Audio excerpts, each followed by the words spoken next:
Welcome to the 3Haunted podcast, where we bring you all things horror, supernatural, folklore, mythology, and all things that go bump in the night. Hey guys, this is your co-host Ashley, Gorilla Girl filmmaker, lunar goddess, and cinephile. And I'm your co-host John Thomas, ghost hunter, super smartass, and film lover extraordinaire.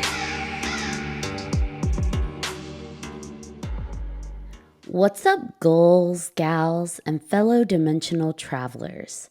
In today's episode, we'll be discussing astral projection and mental manifestation. What exactly is astral projection? Can we really travel to other places or even other dimensions? How does one practice mental manifestation?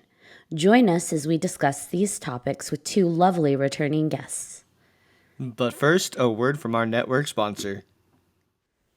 Are you looking for more awesome podcasts? Head on over to withoutyourhead.com for access to the Without Your Head podcast network, where you'll find a variety of podcasts sure to keep you entertained and coming back for more. I almost forgot what I was doing. You're bringing us back in. I am bringing us back in. All right, welcome back, everybody. It's like Ashley said, we have two very lovely returning guests. We have Callea and we have Luana. Welcome back, ladies. Thank you very much for coming. Thank you. Thanks for inviting us. Yeah, we're so excited to have you back on the show. Having you on during season 1. So for some of our new listeners, both Callea and Lou came on different episodes for season 1 and talked about different topics. But I feel like I learned so much from the both of you on just listening to myself more and being aware of the universal messages, but also trusting myself and my intuition. So I'm really excited to have you back on. Thank you. It's exciting being on the show with you guys. So let's go ahead and just get right into it. Let's get started with astral projection. I'm not sure if either one of you are very familiar with it or if you practice it. I'm not sure. Is it something you can practice? I have so many questions. So let's just jump right in. Who wants to start?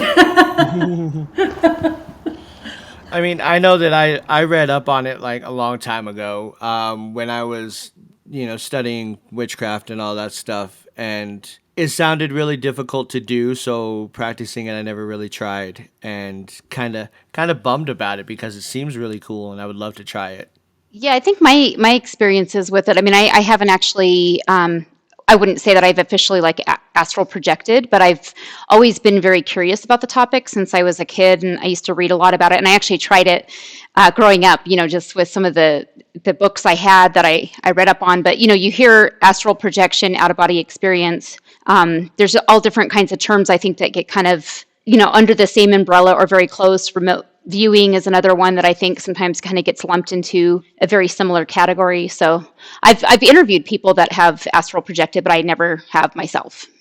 I think, since we're getting started talking about it, I think the important thing to talk about before we really get into it much is, a lot of people think that astral projection and lucid dreaming are the same thing. So I think it's important to differentiate the two so that people know that there is absolutely a difference, that astral projection is an actual out-of-body experience. It's something that you often do intentionally. Lucid dreaming, however, is just the awareness that you're dreaming, and sometimes, not always, but sometimes the ability to actually control your dreams. So those are two completely different things. In astral projection, you actually leave the physical plane and you project yourself somewhere else. In lucid dreaming, you're still here on the physical plane, you're sleeping, you're just aware of the fact that you're dreaming. So I think it's important to know that they're not interchangeable and they are, in fact, two different things. Yeah, I like that. I completely agree. And I think that's where one of my first questions comes in. And I'm not sure. I know, Luana, you said you've interviewed people with who have astral projected. So for me, I guess my first question is, can astral projection be done, or is it done while one is awake, versus lucid dreaming where you're still within your body, but you're asleep? Or is there Are there different levels to astral projection? Can it be done awake, asleep? Does it matter? Is it both? It can be done whether you're awake or you're asleep. Astral projection can be done when you're asleep, in which case you do need to also be lucid dreaming. So that is one step in astral projection when you're asleep. But when you're awake, you do need to be in a deep meditative state. So you would either be using meditation, like a guided meditation, or some form of hypnosis.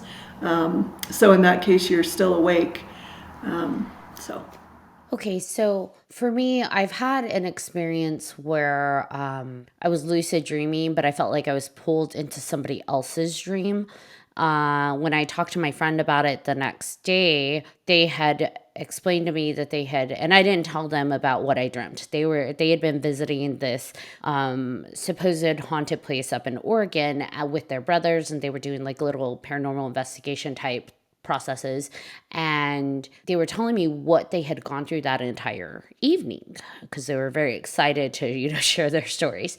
And I realized that what I had dreamt directly correlated with what they had experienced that evening. It had thrown me off because I was just like, well, wait a minute, can you describe the place?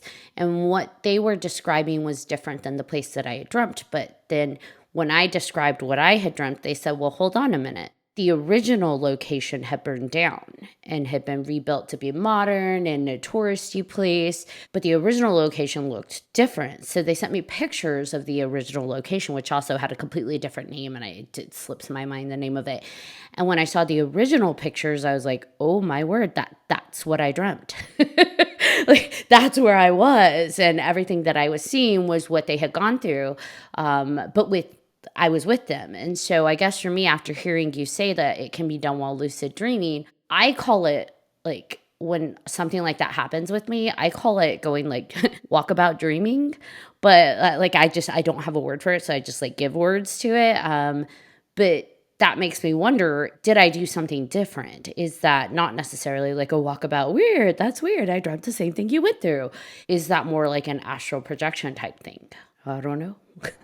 Well, keep in mind what I first said when we talked about the definitions between the two. Lucid dreaming is just an awareness that you're dreaming. That's all it is. There's nothing more to it. It's just an awareness that you're dreaming. And astral projection is where you actually can go into different times, places, and dimensions. And you had obviously gone into a different time, right? Because you were seeing the place in a whole different way than what it was. You had gone to a place other than where your physical body was, right? And you probably were also in a bit of another dimension. So that is exactly the definition of an astral projection. Sweet. So you want to call it a walkabout dreaming because you're trying to avoid the fact that you're really just astral projecting. So, just admit it. Sweet. That's very exciting and terrifying. Yeah, I was going to say, Ashley doesn't like stuff like that too much. It makes me a little uncomfortable because it challenges my comfort zones and what I try to apply to things. I think when we're afraid of things, we try to apply logic and to make it less scary or less, like, I think you use it, Callie, less woo-woo. Yeah, and so I guess I do avoid using certain words, but that was one that always sticks out with me with something that had occurred with dreams, only because when somebody else validates it without them realizing they're validating it, like, I didn't tell them what I dreamt. And it's just like, I had this crazy dream, and they tell me about what they went through the entire evening. It's like, oh my gosh. Like, filmmaker brain is like, shot for shot, that's what I dreamt. That's crazy. So, yeah, that was interesting. And John just shakes his head. I would love to experience something like that. So one of these days, practice. So, Callie, you mentioned, I didn't even think about like the expansiveness of the definition, because I guess it's really hard to define something that is so out of our realm of what we know. But you had mentioned astral projection can take place in different times. I didn't even think of that. Like, could you elaborate a little bit more on that? If you think about it, we are the ones here on this earthly plane that puts time into a pattern so that our human brains can understand it. But time really is not linear. All different things, the past is happening now, the future is happening now, the present is happening now. It's all happening at the same time, and we are free, if we know how, to jump between the different times. And so absolutely, when you're astrally projecting, because you leave the bounds of your physical body.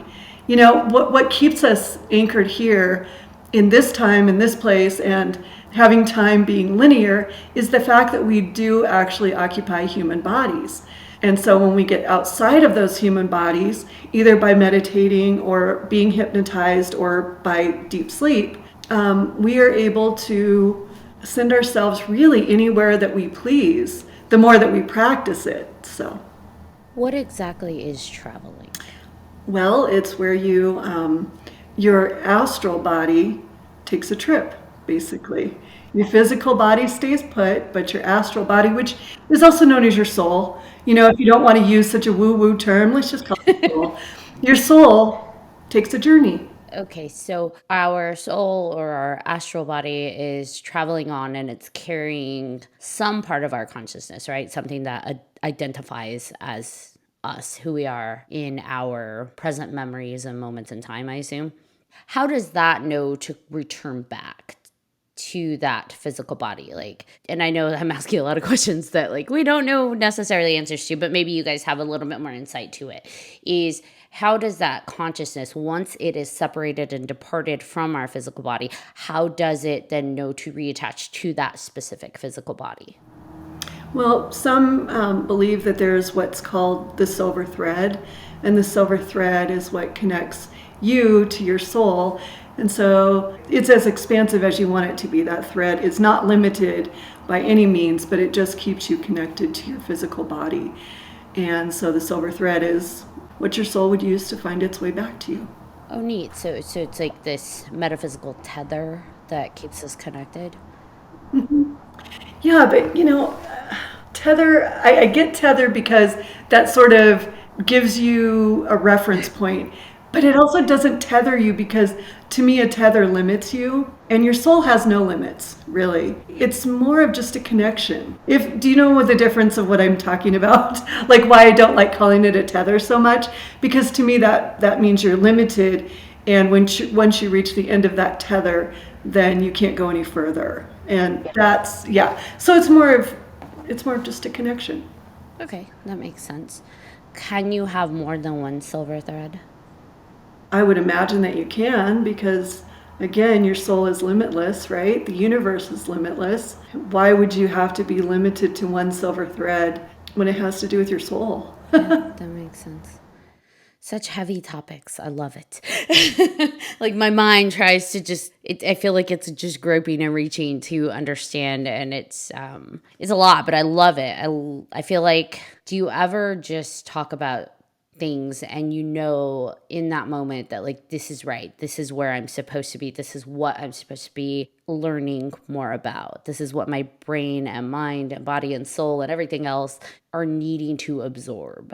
I don't know if that makes sense. I talk a lot.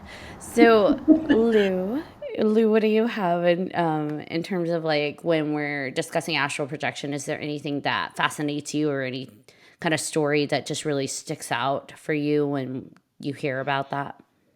You know, I've kind of read up on the subject a lot. Like I said, I haven't had any personal experiences, but just from, kind of researching it and then interviewing different people, I think what's interesting is to how, when we talk about astral projection being kind of like this intentional practice that we can do and get better at.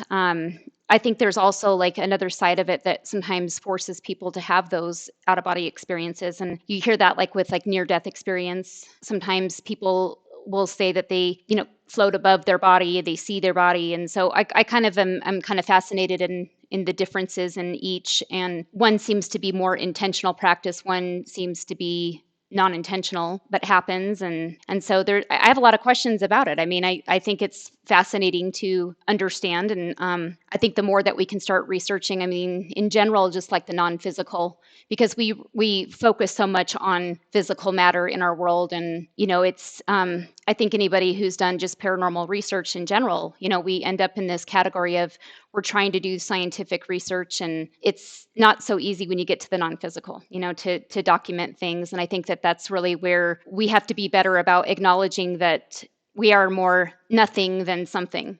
Well, and I think just like anything else, there's this concept of astral projection, or this point Z, right? That I think like we've all said at some point we attempted it and we've tried to, explore it and do it. And it's just like haven't succeeded, not on purpose anyways. And so I think when we have point Z, which in this case is astral projection, there's different routes to it. I think whether it be, like you said, forced, unforced, but also even like different avenues of awareness. Once we learn to shift our awareness, whether it be through the guided meditation, I don't know why it just comes to the forefront of my mind. It just kind of jumps out there. Is I think about like the Earth's harmonics. And like most individuals have not experienced the Earth's harmonics, what that feels like, what that maybe sounds like, because some people feel it versus hear it. It's just the Earth's vibrations and how we as little, energy tuning forks receive that and translate that. And so when it comes to astral projection, I oftentimes wonder, because a lot of people, it seems like you have to be in a deeply meditative process to get there, whether it be through deeply meditative, like asleep, or deeply meditative, just guided meditation. So to get there, I do wonder if that somehow comes into play with the harmonics, the Earth's vibrations in some way, being able to vibrate on that frequency so that you can shift out of, the physical body into what already is vibrating out there, and kind of riding those vibrations to wherever it is you're going, whether it be time folds of different times or folds of different dimensions or up the street. I don't know, like wherever we go to. Well, as Luana was saying, everything is energy. We're all made up of energy, and science has proven that energy resonates with like energy. It can't exist with unlike energy. And so absolutely it would have to do with something. It would have to have something to do with the Earth's harmonics, because it has to be what you're resonating with. And I would think to translate, like if you were to travel to another dimension, you're going to have to resonate with that dimension's harmonics. So you would then no longer really be resonating with Earth's harmonics, you would be resonating with this other dimension's harmonics. And I think that's why it's important to be in a meditative or a sleep state, because of the fact that, just like what you're talking about tonight, Ashley, you talk about how your mind is trying to wrap itself around all of this, right? Yeah. Well, that in the end, that ends up hurting you, because it's not something that your mind can wrap itself around. It's not a conscious thing that you have inside your mind. It's a feeling. So, yeah, it absolutely has to do with Earth's harmonics and other dimensions' harmonics as well. There you go, Callie, always challenging me. I did get told recently I need to think less and feel more. So there we go. That's one of the hardest things, though. We all want it to make sense to us. But when you let go of it having to make sense to you, that's when everything starts to open up for you and gets a lot more exciting. So, like it says on my wrist, let go. Come on, Ashley, you can do it. I know. I had the hardest time letting go. I have to. My kids and I do this silly thing where on the double digits of the clock, whether it be 11:11 or whatever it is, they do wishes. They make a wish, and so they'll be like, "Did you make your wish, Mama?" And I'm like, "I made my wish." So today I looked at my clock and it was 11:11, and I'm like, "Okay, guys, make your wish." And they're like, "Don't forget to make yours." And I was like, "Okay." And I like the first thing in my mind was, I wish to be able to let go. Be careful what you wish for. That was the second thing that came to my mind, that I have to be very careful what I'm asking for. So I'm already there with you. I'm just like, be cautious what you're asking. Be very specific. It's like a genie. You need to be very careful what you're asking. I've learned that the hard way too. It's like you got to be very specific sometimes.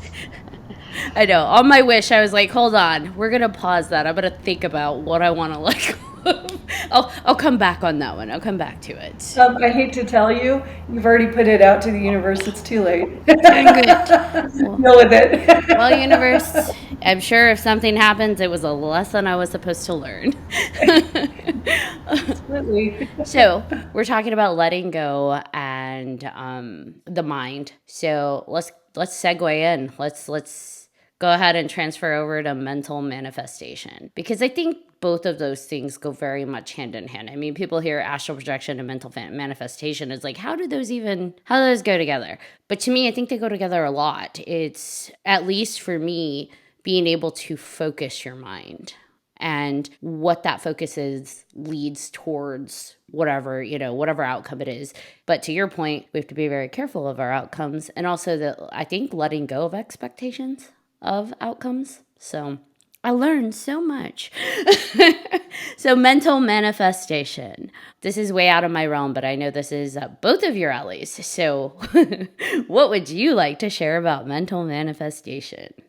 Go ahead, Luana. You take this one. I might have to think on that one a little bit more. Well, you want to talk a little bit about the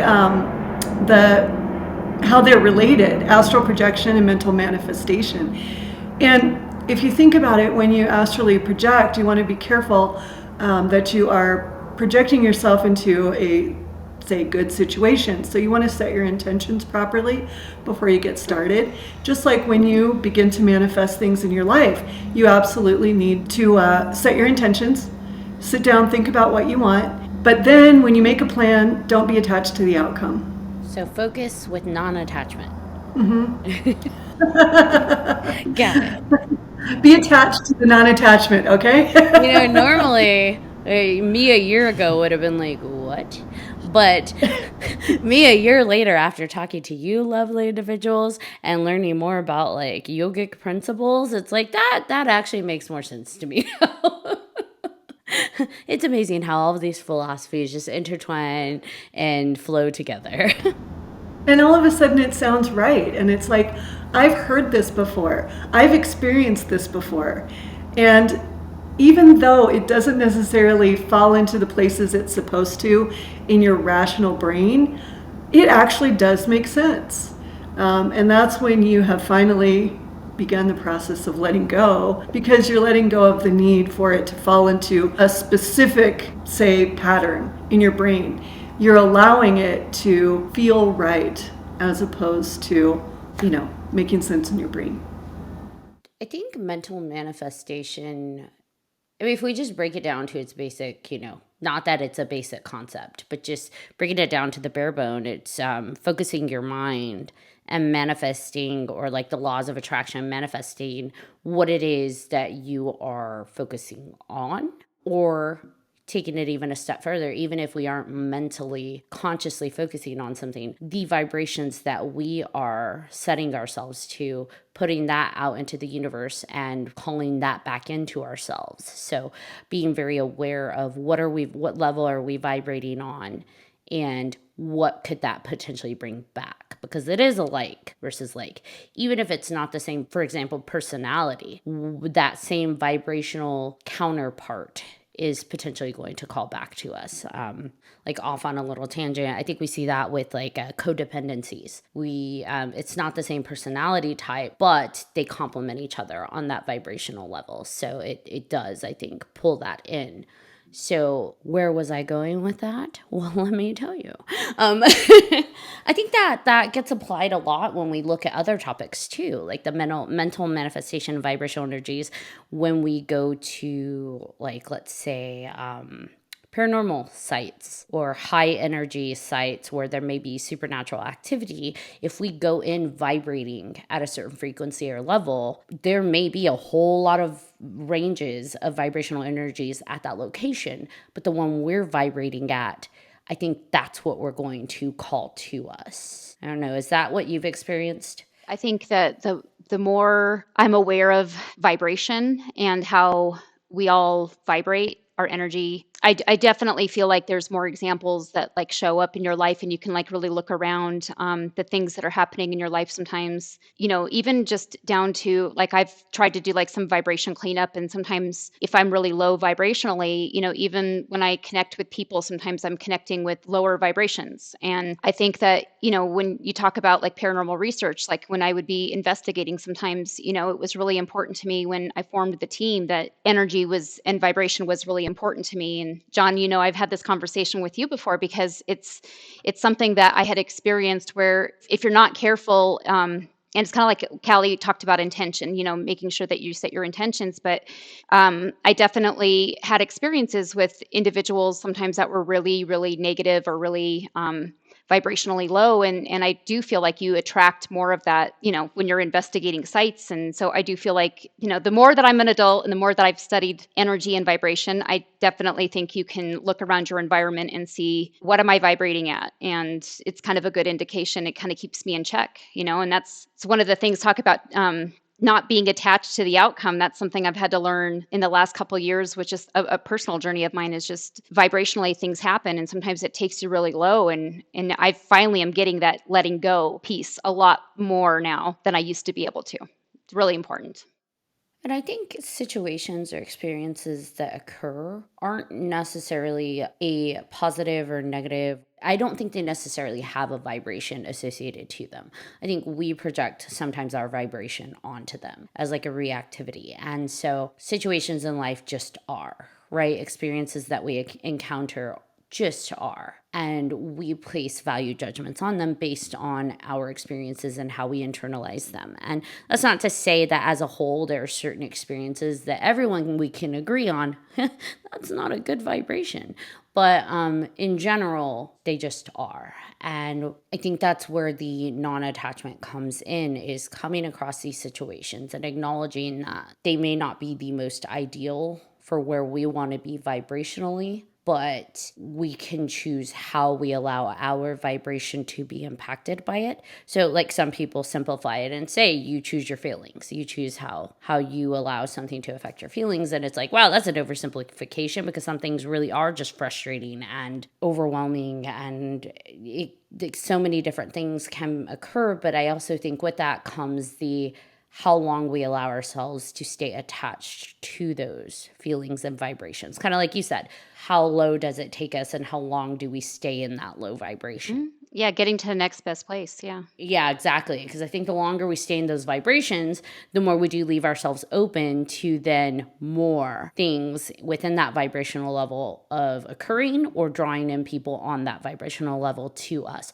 So it's kind of like a snowball of more and more of that vibration that we may not want. And kind of going on that, and I remember this from when Callie was doing the classes and we were taking those, hey, I'm having a bad day until now, and that stops it right then and there. And I've tried to get that, especially at work with everybody, because everybody's so damn negative all the time. I'm like, guys, it's really not a bad day. Just stop. If you say that, it's going to be, if you say right now that, I'm not having a bad day anymore, I'm having a good day, everything's fine, it's going to help and it's going to make everything decent. And it actually helps me out a lot. So I learned something. That was really good advice, and that wasn't even my advice. Give credit where credit's due. That came from my friend Cynthia. Right, exactly. But it was awesome advice, But, one other thing, though, to keep in mind is sometimes it's okay to be having a bad day. We all want to be in this high vibration all the time, but we need balance in our lives. We're human beings. We're here to have human experiences. You can't be happy if you're not sad, because you don't know the difference between the two, right? So sometimes it's okay to just have a bad day and to vibrate at that low frequency, because you sort of rest when you're at that low frequency. It's kind of like, when your car is idling as opposed to going 80 miles an hour down the highway. When it's idling, it's sort of a low home, frequency. When you're going 80 miles an hour, that's a lot more fun, it's a lot more enjoyable, and you get places a lot faster. But you need that idle time too. So I think it's important that people remember it's okay to be angry, and it's okay to be mad, and it's okay to be sad. Go through those, but don't hold on to them. Choose how long, like you were saying, Ashley, choose how long you stay in it. That's important. I would agree with that. I think it's, the difference between unpacking and kind of living there. And then I think the other important aspect is, just being self-aware too, because that was really like my realization of like just going through medical thing after medical thing. Like some days I just had to cry it out and start fresh the next day and just say, okay, I'm going to get on track the next day. And I realistically may not be able to go from the bottom of where I'm vibrationally sitting with where I am to the very top, but I can get to maybe the next step or the next place up from that. And so it is about, making sure that we have these real experiences, and it's okay. Just, I think the other important thing that I've had to learn through the years too is how much, what are we focused on, because I think especially right now, I just feel like a lot of chaos in the world right now. And I feel like I have to be careful too of like how much I just drown myself in news and media and, even social media comments and things like that, because it has an impact on my thoughts and it drives an emotion. And, so I think there's a balance. You just have to be self-aware. And when you feel like you're not where you want to be, kind of take steps to get to the next best place. I agree. And did you find that, when you had those days where you just let yourself cry it out, did you find that you felt better faster because you let yourself have that down day as opposed to Yes. fighting against it? Yeah, I think that like years ago, I would try to just, I think I almost beat myself up when I'd have bad days. Like I'm not, I can't be vibrationally low for very long. I don't want what comes with this if I'm there for too long. And I almost got to the point where it was just like, I don't want to have bad times, and I don't want to feel negative emotions. And the more that I let go of that and just said, what, the best I can do today is just to start again tomorrow and just be where I am right now and just, understand where I am right now. I think that's helped me get to the next best place quicker than not just ignoring it, because once you just try to ignore it and just pretend, and that's what I was going to say too, is sometimes if you try to tell yourself like I'm better than I am really, and you're not acknowledging that, it's all about belief, in my opinion. Your beliefs drive that. And if I don't really feel, but I'm just telling myself like I'm going to feel better, or I feel good, and I don't, then I'm just kind of starting over the next day, and I'm still carrying that probably into the next day. So, Like they always say, what you resist persists. yes. And so don't resist it. If you're having a bad day, just have a bad day and get through it and experience it. Sometimes the only way to get through something is to go through it. So I think a lot of what drives our bad days too is the actual energy of refusing to acknowledge the low vibrations as they happen. I think that when something angers us or makes us feel frustrated or anxious, like Lou said, we're like, okay, I gotta plug through, I gotta keep going, I gotta truck through it. And we don't realize that it's still having that shift in our vibration. It's still shifting us.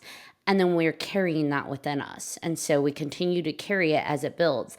And for me, it feels like almost like a rock in my chest. And at first it starts as like a little pebble, but then it becomes so enormous that it's almost like I'm holding my breath and I can't breathe. And it's all of this energy that I'm absorbing that I'm just not acknowledging. Like, yes, that makes me anxious. Yes, that angered me. Yes, that makes me sad. And it's even more difficult when it's like, I don't know why I feel that way. Like there's not some incident I can attribute it to. So then it's like, just swallow it down and keep on going and keep on being tough and keep on being all these things that we think we need to be. And I think, like you said, Callie, the moment we let ourselves cry it out, we let go of that energy and that vibration and just push it back out into the earth to absorb for us.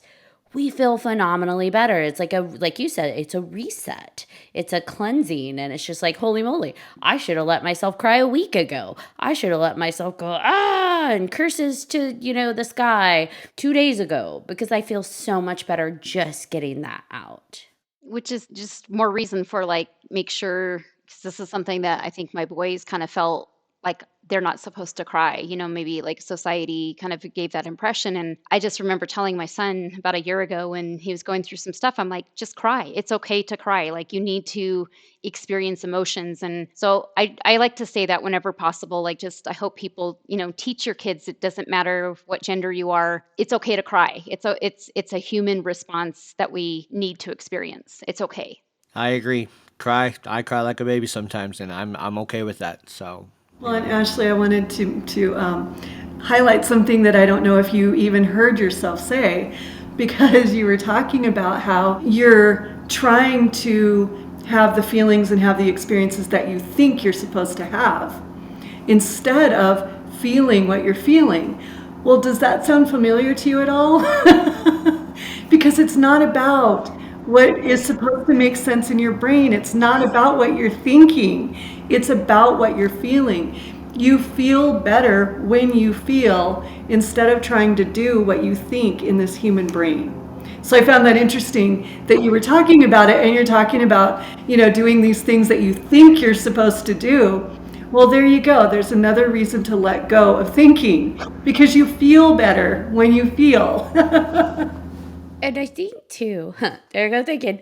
I think too, feeling is thinking, but it's automatic thinking. It's an intuition. It's a different space of thinking. And I know that sounds weird, but it's just like we're thinking with a different part of us. It's an intuition that is guided by who knows what, like this cosmic consciousness or the past experiences of life. I don't know, but I think it is a form of thinking to allow ourselves to feel, process, absorb, and then continue on. It's just taking it out of our physical consciousness and into the space where I guess it actually should be this whole time, which is our intuition and our energetic consciousness, if that's a thing.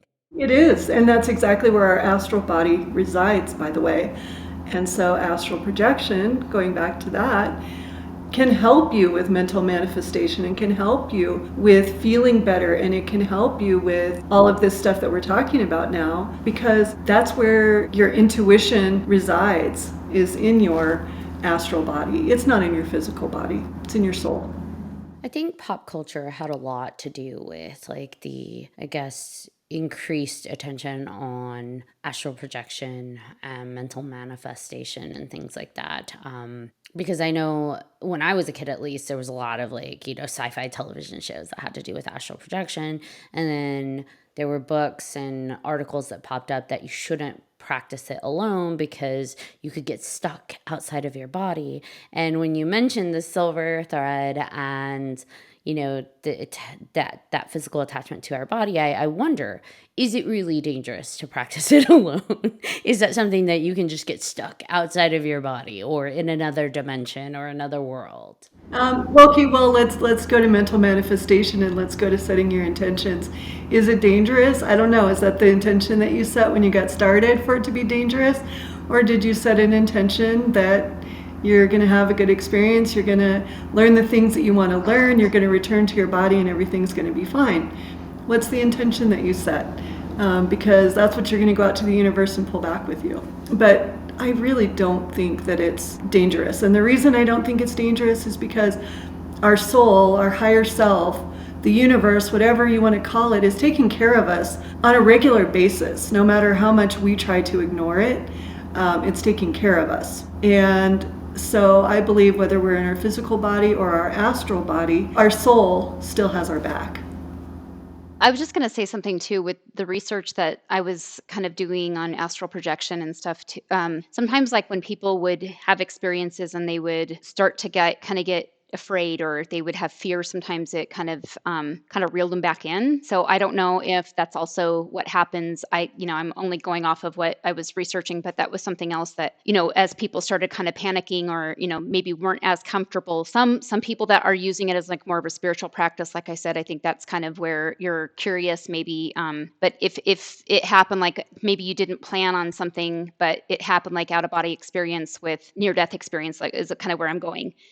Sometimes the mere act of having that fear, knee-jerk reaction kind of puts you back into maybe your physical body. I don't know if that's accurate, but that's kind of how I interpreted it. I can speak to that personally for actually two different reasons. Having had something, it wasn't your traditional near-death experience. It actually happened to me a few days after having an accident. And then I had an experience where I was intentionally beginning to travel, and it was the first time that I had ever done it. And I felt myself starting to leave my body, and I knew I was leaving my body. And then all of a sudden I was like, holy shit, I'm leaving my body. And it just literally, like you're talking about, it sucked me right back into my body. So yeah, absolutely, fear can keep you from being able to do it because it's not a fear-based experience. It's about opening your mind and experiencing all that the universe has to offer. So yeah, fear definitely has an effect. I know that for sure. As you were mentioning the fear thing, something that kind of just jumps out at me is I think of the chakras as a visualization, but I know that everything below like the heart chakra is considered before a meditative state. So the sacral chakra and like the root chakras are below it. And then interesting enough, our heart chakra is like the transition chakra, right? Into a higher vibration and the meditative state of connecting to like our truth and our cosmic conscious or collective consciousness.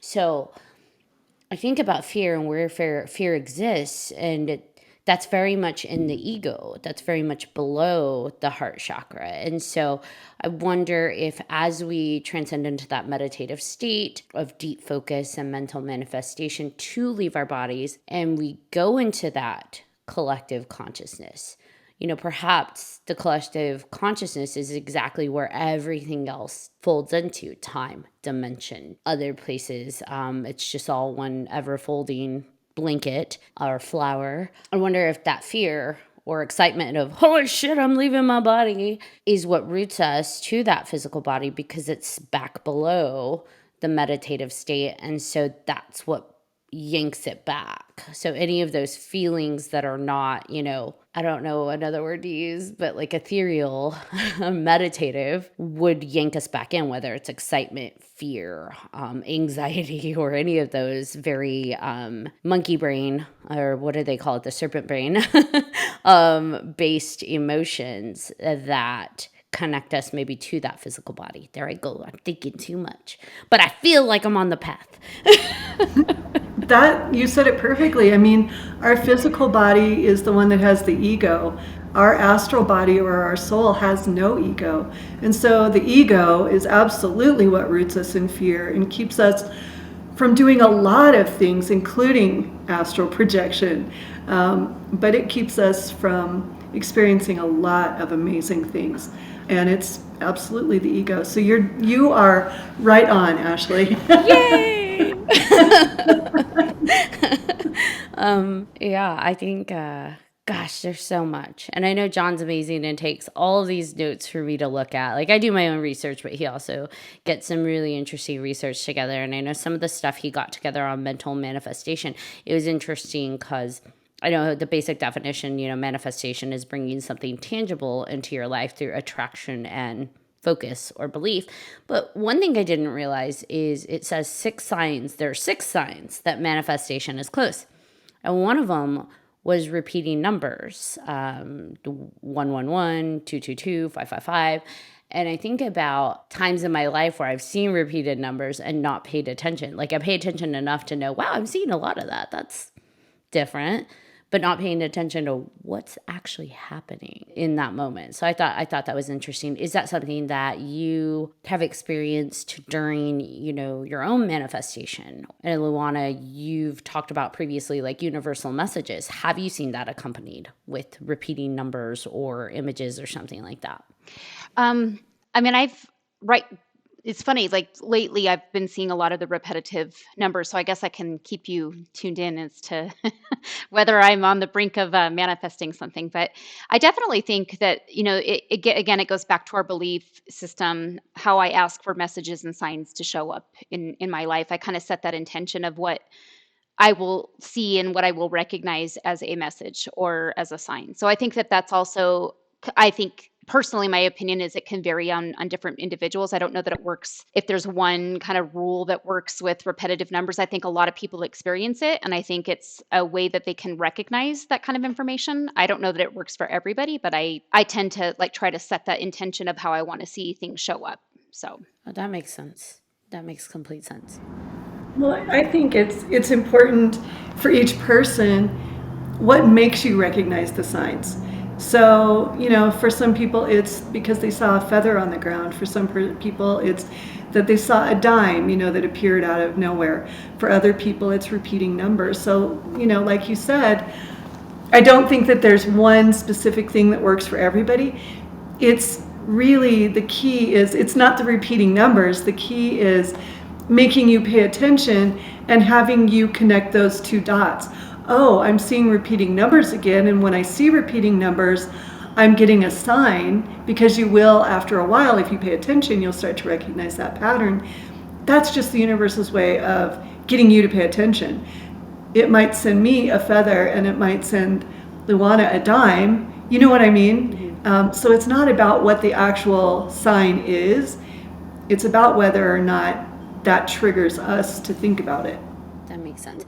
And that goes back to your setting intentions, right? So like, I think Luana, like you mentioned, if you're asking for signs, specifying what type of signs you receive. Yeah, I think I've learned to do that more through the years, is when I want to see, like, for example, as I'm working on my vibration and I try to work on it a lot, I try to ask for intuitive messages and things that I will recognize, because I want to see things showing up in my life to give me guidance, to keep me on track. It's again, I think what I heard Callie saying, like the awareness of that symbol that means something to me. So like in the past, it was butterflies for me, and that they had significant meaning. And so I've tried to set that intention of like, because one of my intuitive friends, she does a lot of readings, and she said, the way she gets information is she's had to establish that with, like, show me what, if somebody is having health issues, what can I expect to see as I'm doing readings for them. And so she's established that sign, so that when that sign shows up, she understands it's health related. And so I think that that's true with my experience of when I want to know messages and I want something to show up, give me what I'll recognize. So pennies, butterflies, and then the way that messages shows up to me is also very like set in my intention and what I've communicated. So I think everybody can work differently and what works for them, but that's what works for me. So one of the signs of manifestation, I don't know who wrote this article, but I think it's interesting. There are 6 signs. One of the signs is you're experiencing more synchronicities or meaningful coincidences. And so to me, I wonder, are the synchronicities always there? And we're just paying attention a little more when we're focusing on mental manifestation? Or is that a vibrational attraction that starts to occur because we are becoming more intentional with our manifestations, or at least our mental focus? I think it's both, really. I think the serendipities are always there, but whether or not we're attracting those serendipities to ourselves is about our mental manifestation. So it's a combination of the two. They're always out there for us to grab and bring to ourselves, but we don't always choose to do that. So. And I would agree with that too. I think there are signs and information everywhere that we can tune into, and sometimes we just don't. And I feel like there's been examples in my life where it's like, okay, I didn't get it in one way, and they're like, hello, here's something else for you, and here's something else. And sometimes you discount it, or you try to like logic your way out of seeing that sign, which I've done before too. But I also feel like when you're wanting it and asking it, you're attracting more of it. So like those are the times that I have people like out of the blue, like, oh, I think that whatever you just said to me was a message that was intended for me. And like these little things that happen that I look back and I go, wow, that was really cool. And that was supposed to happen. Or things that I would never, that are very out of place that just get my attention. So I think that you get more of that as you start attracting. I like what you just said too about how like people mention, I think that message was for me. They find the synchronicity within you, because I think oftentimes we are so focused on absorbing the world from our perspective. Where are my messengers? Where are my messages? That we sometimes forget we also are messages, and we are also messengers. And so being willing to not only receive messages, but being willing to stay connected to those vibrations, not all the time, because I'm sure that can be energetically draining or depleting, but being willing to be those messengers as well and give out into the universe as much as we receive. I think that the weirdest thing for me is I'm a dream interpreter. I interpret people's dreams, and when I do it, I do a really deep dive. Like I take the dream and I break it into a million different pieces, and I interpret all of the different pieces. And then when I'm finished with that, I do a write-up for them. So I do all of my dream interpretations by writing. And when I do that, when I start writing, I don't remember what I'm writing. I have to go back and reread it because it's not me writing it. It's coming from somewhere else and it's coming through my fingers. And the weirdest thing is when I go back to read it, every single time it's exactly the message that I needed at that moment. And it's so weird. By allowing myself to be the messenger for other people, it is allowing myself to receive the messages. And so absolutely you need to be willing to give and to receive both. It's equally as important. I feel like it would be terrifying to try and analyze my dreams. So That's what everybody says until I do a dream interpretation for them and they're like, oh, wow, that didn't mean at all what I thought. So, Luana, is there anything else you want to share on astral projection or energetic vibrations? Because I feel like this is more the mental manifestation. This is really about energetic vibrations that we put out into the world.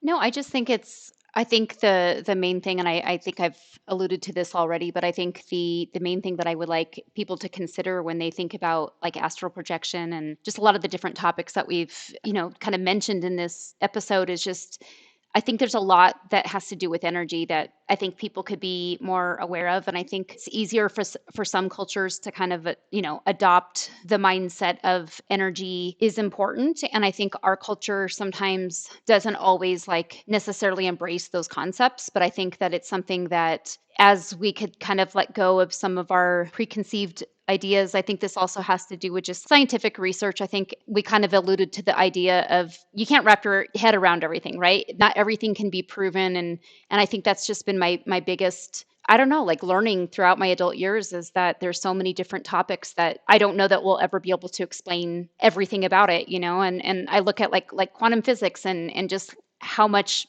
scientists have even tried to wrap their heads around what's happening in that study. And I think it's fascinating to learn just like little nuggets of information that could really help us with more of the non-physical areas in science. So I don't know, just I would just say keep an open mind to energy. And I know with the new age becoming very trendy, like just the Hmm. whole new age umbrella of topics, Hmm. energy work is very much trending. It's very much popular right now. There is an inundation in the literary world and the self-help world and everything of books and literature and websites and podcasts and you name it. And there is a sense of ourselves we have been missing, that connection with our energetic bodies, our astral bodies. And so they're kind of leaning into these topics and grasping at anything and everything they can to consume. So I guess my question to both of you is, and I know it's a loaded question, where should people go? And it sounds like you're both on the same of go internal, like connect and trust with yourself. But where should they go? Because there are so many things out there written and discussed about this. And I almost feel like it's over information and over inundation. So it causes like this action paralysis where no work is actually being done on the self because it's just too much. Well, what I have found when it comes to that is first ask for a sign, and a sign will arrive. Pay attention. But when that sign arrives, the path will become clear if you're paying attention. So you'll be led to this book. You'll see a Facebook meme. One of your friends will mention something. And all of these are stepping stones that are taking you to the place that you want to get to, because it's not important to focus on the how, like how do you get there? It's important to focus on the what. Okay, so set your intention for what is it that you want. Do you want to astrally travel? Do you want to get to know yourself better? What is it that you're working on right now? Do you want to let go? What is it that you want? Don't worry about the how, because the universe is going to take care of the how for you. And the universe has a lot bigger bag of tricks than you ever could imagine. So if you are trying to, in your brain, here we come back to your brain again, if you're trying to come up with the how in your brain, you're going to be so limited to how it can happen that it might even keep it from happening. So you worry about the what. You tell the universe what you want to do, and the universe has it from there. The right book will come to you. The right podcast will come to you. The right conversation will come to you. There is no other way. It's just how it works. Yeah, I would agree with that. And I think the other thing that I believe people can do to help get them on the right track too is just taking time to, I think that we get in this mode of we're always so busy. And, I know I fall into this trap myself. Like you're working, you have families, you have, all these different things that you're juggling. And I really feel like don't forget about yourself. Like don't forget about self-care. And when I say self-care, I mean just even things like quieting. I think people think meditation has to be like you're sitting in meditation for a couple hours a day or something like this. It doesn't have to be that complex, but just even taking time just to quiet things around you and to kind of tune in and ask yourself certain questions like, what is it that I would like to achieve? Where do I want to be in 5 years? What is important for me right now? Look at internally to know what is it that you're trying to understand more about, and then to just be able to take care of yourself and sometimes quiet things a little bit. I think the more that I've done that, the more that I've kind of tuned into maybe a little bit of meditation on a regular basis, more stuff comes to me and it opens up some more of my communication channels. And I know everybody will get information differently, but I think that it's important just to not forget to do those things. Kind of build them into your daily practices just as much as we're rushing around. Try to quiet some things and kind of consider what is it that you really want to know. And maybe the messages will come to you. And I think for me, when it comes to manifestation, setting your mind, well, the what is it you want? I find for me, I encourage people to speak into the universe what it is you want, put that action, because I almost feel like the universe can only do so much for you or bring so much to your door. You have to be willing to open the door. And so for me, I think a lot of people assume, well, okay, that requires the how. And I don't think it takes that. I think sometimes it is something as simple and yet difficult as saying it out loud. This is what I want. This is what I would like to be capable of. Or, this is where I want to go. Just by saying it out loud, I think it rings your energy vibration in a different way. That does steer towards where it is you want to go. Everybody thinks there's one way to meditate, and it's like there's not. There's a meditative state, but we all kind of like mental manifestation, or I guess astral projection. There's so many different pathways there. There's not just one. So for me, I think my favorite way to get into that meditative state is actually through like movie meditation. Some people, moving would completely not work for them. They need to be still. They need to be in silence and darkness. And I cannot sit still and be like quiet with myself. That's just a very difficult space for me to be in. So or just even music, you Yep. know what I mean? Or just even taking a walk in nature. I think people forget how healing nature can be, and just getting outside and, just even going to a quiet place outside, or just, that's what I mean, is just like taking time for what it is that resonates with you, that will get you to that place. But I think sometimes as we talk about being so busy and not noticing or tuning into things, that's a common thing that I get wrapped up in, is like I'm on the go, I'm just busy, and you just don't take time to notice things. And so just being conscious of like, I need time to just kind of unwind or just to have some quiet time for myself, whatever that looks like. Absolutely. And meditation can be as simple as just stopping and taking a few deep breaths and focusing only on the breath. Because, as Luana was saying, a lot of people think meditation means you have to sit down and you have to sit there for 2 hours and it has to be this, this big production. And it doesn't. Because if you think about it, when you meditate, your purpose is really to reach infinity, right? Because you're trying to get to the universe. If you reach infinity with your meditation, what is the difference between 2 minutes and 2 hours? There is no difference when you're talking about infinity. And so meditation can be as simple as just stop, quiet yourself, and focus on your breath. Sometimes that's all you have to do. That was deep, Callie. There's no difference between 2 minutes and 2 hours in infinity. Like, wow. I know. And when you start thinking about that stuff, it takes a lot of the pressure off, because there's so many people who make it seem like, there's all these spiritual practices that you have to do. And it's like, that is so not true. It's whatever resonates for you. Yep. What gets you there? Exactly. Yeah, make it work for you. You don't work for it. Yep. It's not about being perfect. And I think that's even for everyone, for listeners and all of us. Even if we reach a point that's just a moment in time, a point where we are on that vibrational level of up, or we are in that meditative state of kumbaya, like that is a moment in time, and things can always fluctuate, as they should. As Callie mentioned, you have to feel the low to get the high. You have to feel the sadness to feel the happiness. So we'll always be in a state of fluctuation. It's just embracing that we will always be in that state of fluctuation and letting go of expectations. I was waiting for you to break into song for some reason. I know. That's just, I'm a goofball.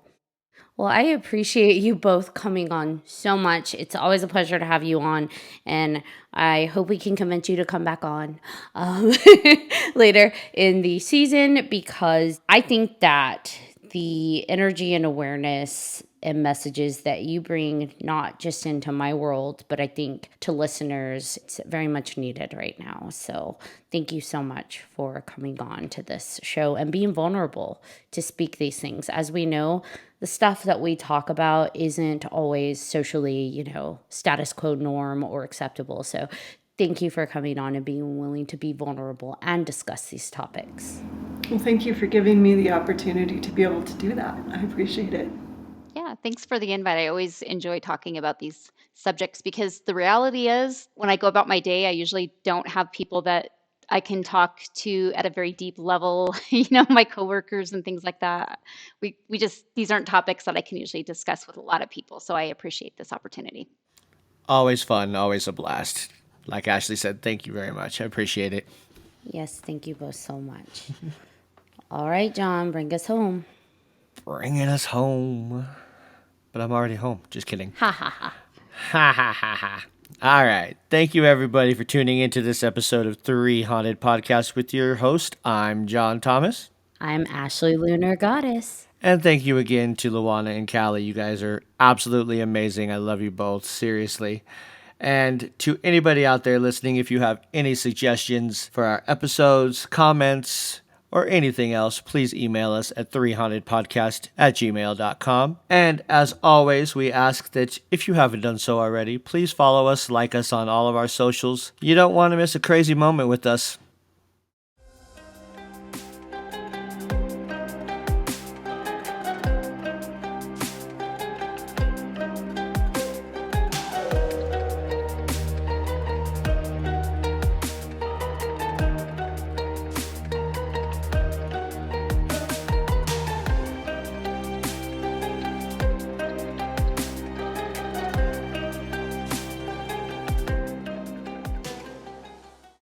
Bye-bye.